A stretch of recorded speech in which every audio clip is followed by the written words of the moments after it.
Good morning friends. तो कैसे हो आप सभी? आई होप आप सभी अच्छे होंगे, स्वस्थ होंगे।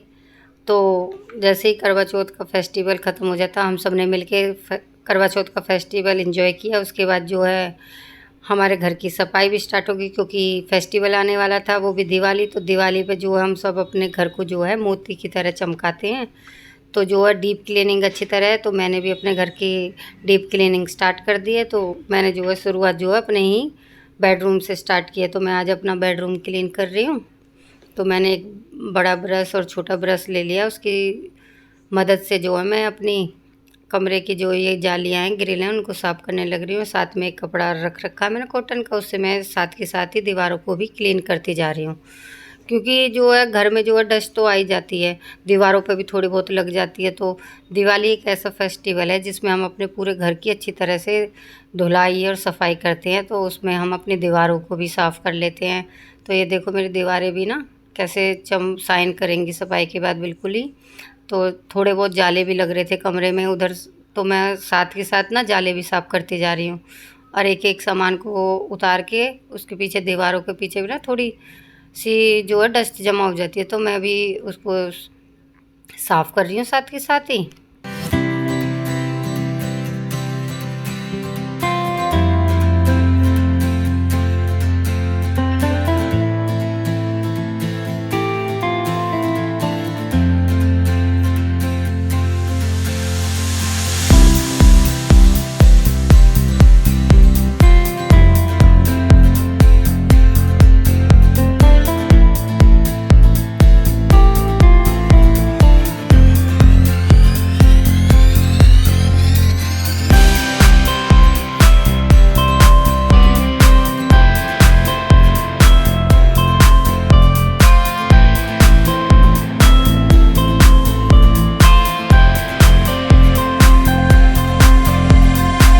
ये पर्दे लगाने वाली रोड है, उसको भी मैं कपड़े से अच्छी तरह क्लीन कर देती हूँ। और जो साइड की जो मेरी ये जाली और ग्रिल रह रही थी कमरे की खिड़की, तो उसको भी मैं ना ब्रश की सहायता अच्छी तरह डस्ट को जो है निकाल के ना साफ़ कर रही हूँ।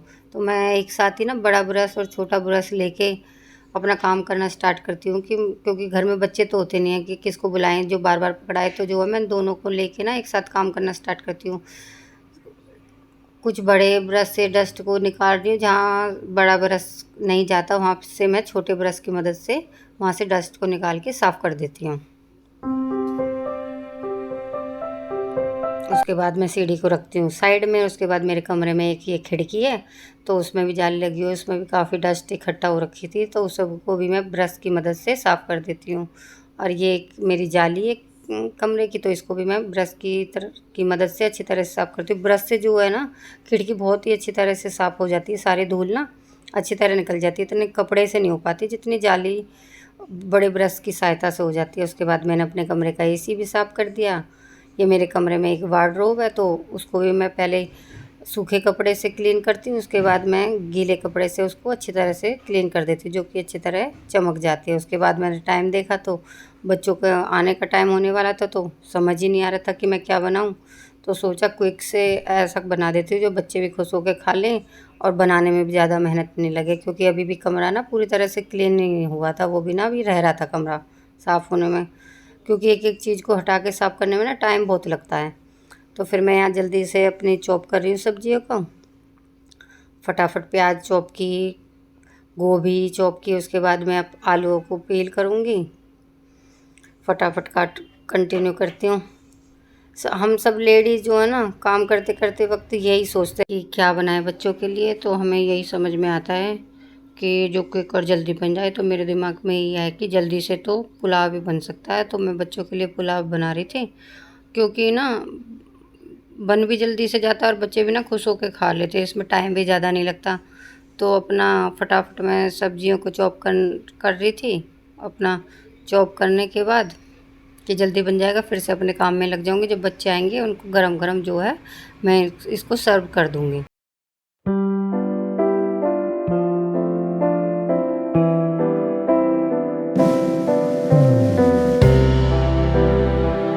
तड़का लगाने के लिए चली गई। सबसे पहले मैंने इसमें प्याज का और अदरक लहसुन का पेस्ट का तड़का लगाया। उसके बाद मैं इसमें धीरे धीरे बाकी वेजिटेबल्स है वो भी डाल दूँगी। आलू डाल दिए, गोभी डाल दी, उसको भी ना थोड़ी थोड़ी मैं सेलो फ्राई कर लूँगी इसी में, जिससे ना फिर वो उसका टेस्ट भी जो है अच्छा आता है।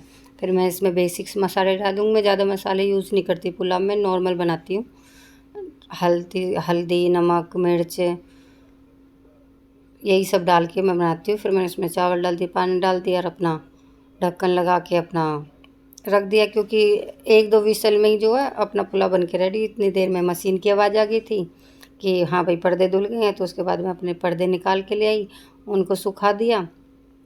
फटाफट फटाफट सुखाती हूँ, जब तक मेरा काम फिनिश होएगा मेरे पर्दे सूख जाएंगे। उनको साथ के साथ मैं ना कमरे में ना लगा देती हूँ, उनको बाद के लिए नहीं छोड़ती। उसी दिन जिस दिन कमरा साफ़ करती हूँ अपना धो के ना, उसी दिन लगा देती हूँ। उसके बाद मैंने पंखे की बारी आई, पंखे को साफ़ करने मैं जो पंखे को जो है ना एक पिलो कवर लेती हूँ और उससे पंखे को ना साफ़ करती हूँ। एक एक पंखुड़ी में डाल के ना जितनी भी डस्ट है ना पिलो कवर के अंदर आ जाती है, तो वो ना नीचे नहीं गिरती।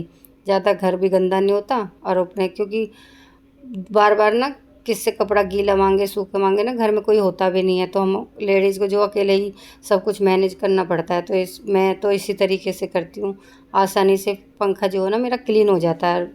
अब ज़्यादा मेहनत भी नहीं लगती, आसानी से उसी पंखा क्लीन होने के बाद ही मेरा पुलाव भी बन के तैयार। क्योंकि बच्चे जो है ना स्कूल से आ गए थे, तो मैंने उनको पहले जो है कि सर्व कर दिया खाना। उसके बाद बच्चों ने आराम से अपना खाना एंजॉय किया। मेरे बच्चे जो हैं दही के साथ जो है पुलाव खाते हैं, उनको दही के साथ ही खाना पसंद है। तो बच्चों ने पुलाव एंजॉय किया, उनको देने के बाद मैंने भी खा लिया। उसके बाद जो है फिर से मैं अपने काम पे लगी, जो कमरे की बाकी की क्लीनिंग रह रही थी मैं उसको फिर से स्टार्ट कर दिया। ये मेरे ड्रेसिंग टेबल है मेरे रूम में, तो मैं उसकी सफाई करती। इसके भी ना काफ़ी डस्ट जमा हो रखे थे इसके पीछे, तो ये भी ना मैं ब्रश की सहायता से ही ना साफ़ कर रही हूँ। ब्रश से ना आराम से जो गंदगी ना ज़्यादा उड़ती भी नहीं है, धूल आसानी से साफ़ हो जाती है। तो कपड़े में ना जो कपड़े में ही चिपकी रह जाती है वो ना इतनी अच्छी तरह से ना क्लीन नहीं हो पाती। तो ब्रश जो है आसान से सारी क्लीन कर देता है गंदगी। तो मेरे उसके बाद जो मेरी ड्रेसिंग के ऊपर से भी धूल मिट्टी हटा देते, मैंने कपड़े से अच्छी तरह पोंछ दिया था। फिर अपना मैंने झाड़ू स्टार्ट किया, अपना झाड़ू लगाने लग गई। सारी जो भी मिट्टी इकट्ठी थी सबको इकट्ठा कर दिया, क्योंकि बाकी का जो फाइनल काम है झाड़ू लगने के बाद ही कमरे में स्टार्ट होगा।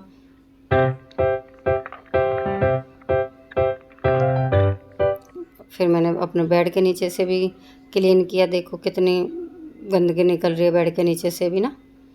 उसके बाद मैंने अपने बेड को अच्छी तरह से क्लीन किया, पहले सूखे कपड़े से, फिर गीले कपड़े से रगड़ रगड़ के उसको साफ़ कर दिया, बिल्कुल ही मोती की तरह चमका दिया। ऐसे लग रहा था बिल्कुल ही नया बेड है, अभी की अभी आया है। उसके बाद फिर मैंने जितनी और धूल मिट्टी गिरनी थी वो नीचे गिर चुकी है फर्श पे। उसके बाद मैंने पोछा लगाया, पोछा लगा के अपना फर्श को भी चमका लिया। उसके बाद जो है आई बेड की बारी, तो बेड पे भी मैंने अपनी चादर बदल के उस पे नई चादर बिछा दी है। तो आप देख के बताना कि आपको मेरे बेड का लुक कैसा लगा। यह है मेरे कमरे का फाइनल लुक। तो आप सभी कमेंट करके ज़रूर बताना तो आपको मेरे कमरे का ये फाइनल लुक कैसा लगा। मैंने पर्दे भी लगा दिए थे, क्योंकि पर्दे भी सूख गए थे, धूप कैडी निकलती है तो उससे पर्दे भी जल्दी सूख गए। मैंने पर्दे लगा दिए थे, नई चादर बदल दी थी। और ये है मेरे कमरे का फाइनल रूम। ये मेरी वार्डरोब तो देखो कैसे शाइन कर रही है, दीवारें भी कितनी शाइन कर रही हैं, और पंखा देखो पंखा भी चमक गया है। तो आप सभी बताना कि आज का ये मेरा वीडियो आप लोगों को कैसा लगा, डीप क्लीनिंग का, दिवाली की सफाई का।